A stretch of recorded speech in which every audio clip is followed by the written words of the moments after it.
Welcome to Part 2 of our Decentralized Dental Records presentation. In this video, we will provide a more detailed explanation of our framework's technical architecture, including a brief explanation of its components and a practical demonstration. We will then conclude with some thoughts on this framework's viability in the dental management market and regulatory environment. The technical components of this decentralized record management framework are as follows: the dental office management software, the blockchain, the decentralized storage network, the on-chain smart contract, the patient portal app, the management software plugin, and the trust registry. The dental management software, like Dentrix, EagleSoft, or Epic's Wisdom platform, coordinates and facilitates the business activities of dentists and their staff. Most of these platforms follow a common architectural pattern, divided into a presentation or front-end layer, which is what users see and interact with when using the software, an application logic or back-end layer, often referred to as the brain of the software, and a data layer, which facilitates the storage and retrieval of data like patient information and images. We will remember these since all the other components of our framework also fit within one of these three general roles. As briefly discussed in the previous video, the blockchain is a distributed network of computers that coordinate to keep track of who owns what and utilizes advanced cryptography to securely record transactions in a way that is transparent and nearly impossible to tamper with. Unlike traditional databases controlled by a single entity, no single entity controls a good blockchain, making it more resilient and enabling trustless interactions. The protocol incentivizes operators, or those who run the network, to participate by awarding them a portion of the user transaction fees proportional to the resources they contribute to the network's security. In addition, most blockchains also have either hard-coded or game theory-based ways of penalizing operators that act maliciously. This creates strong financial incentives for operators to process transactions correctly. It also makes malicious interference with user assets or transactions extremely unlikely, as these attacks require over 51% of the network's total operator resources to be successful. The cost of transaction fees on blockchains varies greatly and depends on the given blockchain's design and how congested it is. A fee of around 1 to 15 cents per simple transaction is now fairly standard and is expected to continue to decline as scalability solutions improve. In addition to fee-per-use models, some blockchains also have systems where tokens are purchased for a higher initial cost, but then permanently entitle the holder to a certain number of free transactions per day, making operational expenses far more predictable. Most blockchains today support programmable smart contracts as well, which are essential to more advanced use cases like medical record management. Blockchains can also vary in their approach to transaction privacy. Transactions on most chains today are entirely public. This is often useful, but isn't well suited for health record management, as it may create situations that are not HIPAA compliant. Thankfully, there are some newer blockchains where transactions are private by default, but are capable of selective disclosure when needed. For the proposed record management framework, candidate blockchains should be thoroughly decentralized, have near negligible transaction fees, support a provably secure and highly flexible smart contract system, and be capable of preserving user privacy when needed. Next, the decentralized storage network. This layer is responsible for storing and enabling rapid access to all the patient data this record system manages. While there are storage fees to compensate network storage providers, these would usually be a negligible part of a dental practice's operating costs. To illustrate, a fairly expensive decentralized storage network currently charges around 5 cents to store a gigabyte of data for a year, and these costs are expected to decrease over time as methods improve.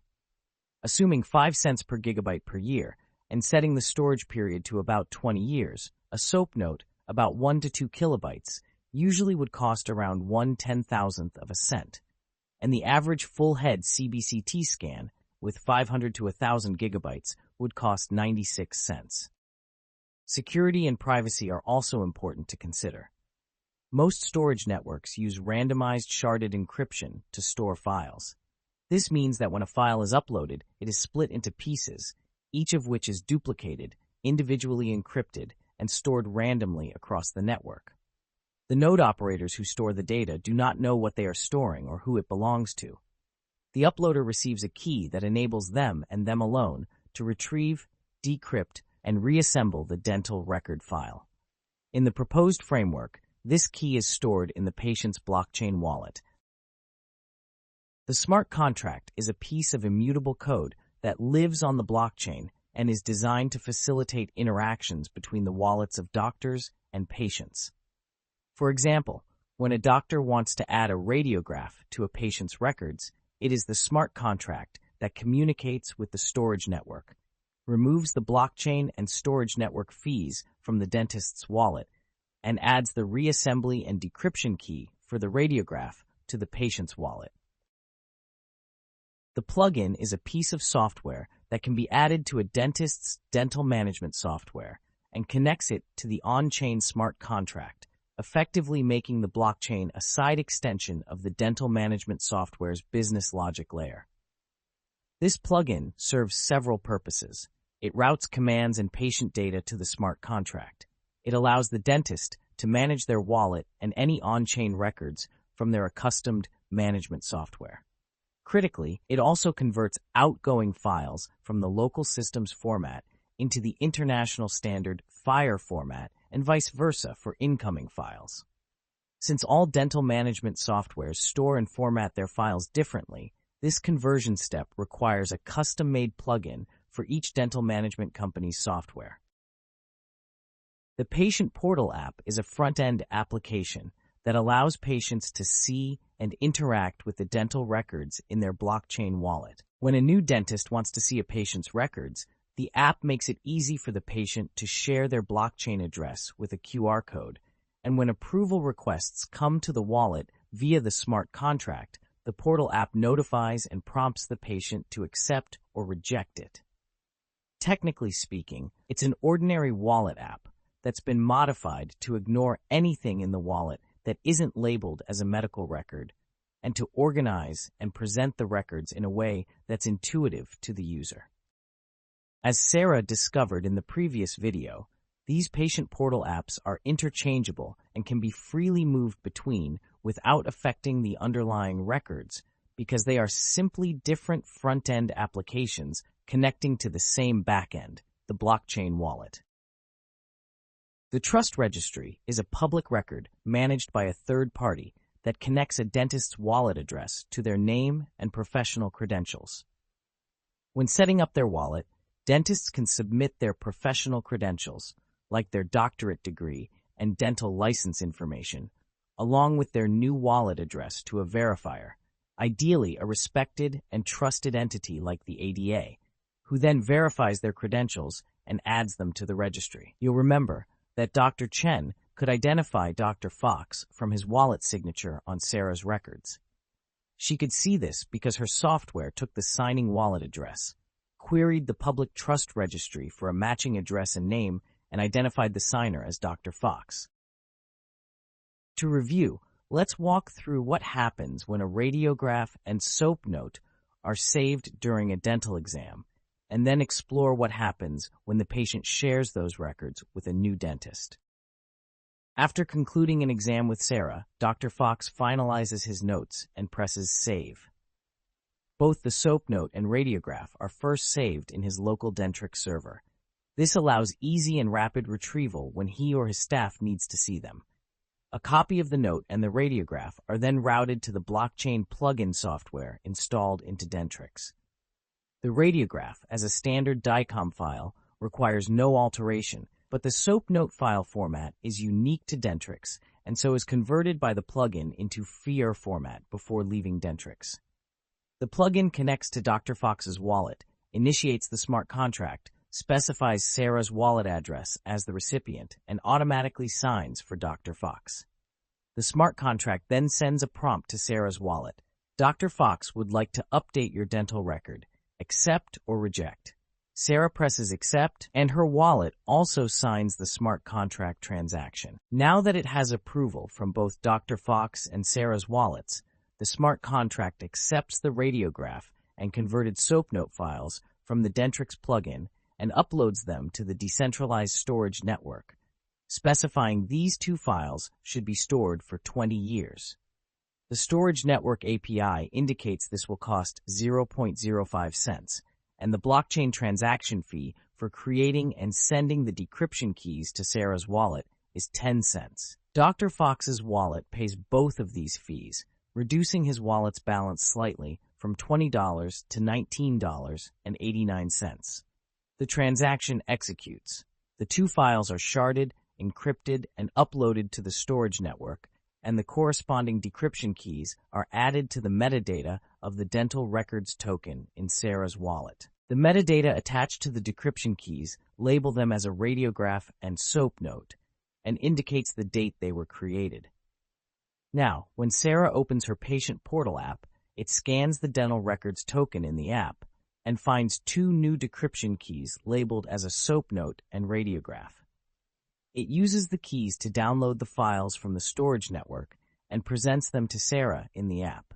By cross-comparing the signing doctor's wallet address with the addresses in the public trust registry, the app also identifies Dr. Fox as the provider and labels the new records accordingly.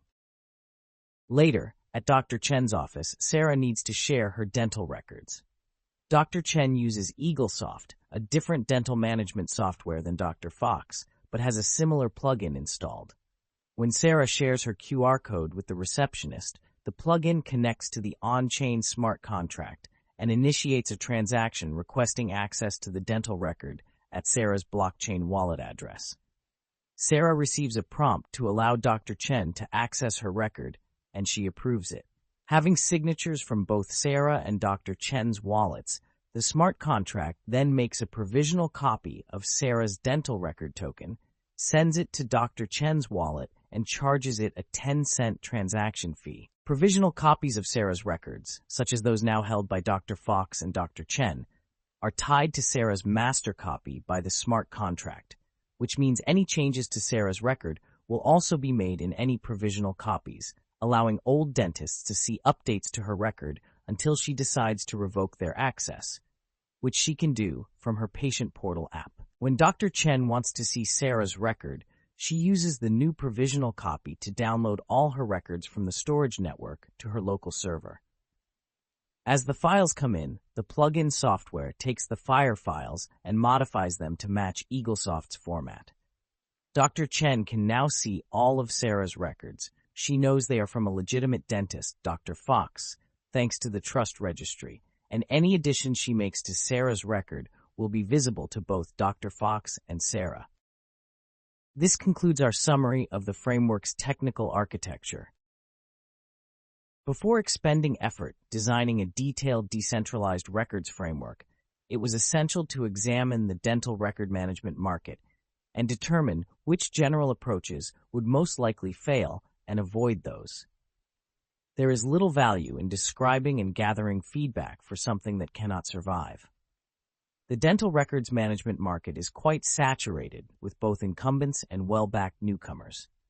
With the arrival of AI, expectations for record management companies to deliver new AI-based features are high, significantly raising the bar for newcomers to compete. These considerations, along with the fact that decentralized dental records need a network effect to really be useful, ruled out any approach involving starting a new management platform. Another idea was to design a parallel platform that could be used alongside a dentist's normal office management software, but we rejected that as well, considering how disjointed and complicated that would make daily operations.